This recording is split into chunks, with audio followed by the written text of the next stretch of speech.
Yes, good morning. So yan na, adi kita katakloban kay nagpapalit kita walking pad tapos treadmill na.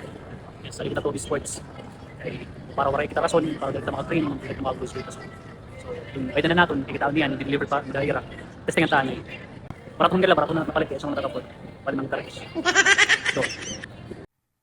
So adi na umabot na nga ira na gina-assemble kan gini-istoryan na ko nira ang model nga yan ni kanin niya YT108 core nga brand.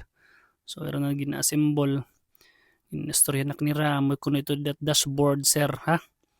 Tapos gimbutangan-butangan cellphone, handle gihapon para support kung nagraran kita. Adi ko no sir amo ito susi. Di madara ko nung susi bagal at motor. Gintanggal ko, gintistingan ko matuod man. Ungod-good man. Tas adi na. Ini ko no sir amot pag-adjust kung ngadto ka ha Manila, ngat ka ha Davao, Cebu, mapidlit kala. Baga maupay liwat kay ma-transport daw kita ini.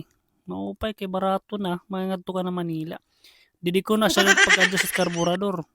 Kung gusto nimo liwat baga mo increasean, hala, adjust ko no dira sir, adjust si karburador ha. Oh, gipandar. Naka-premiera ito.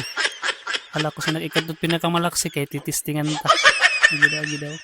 So adto hinahinay lain taon man ang first time baga makatisting hini nga walking pad ngan 2-in-1 na treadmill gihap.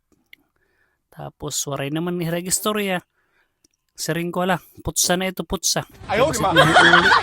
Kay titistingan ta dit habalay dayon kun ano. Salamat.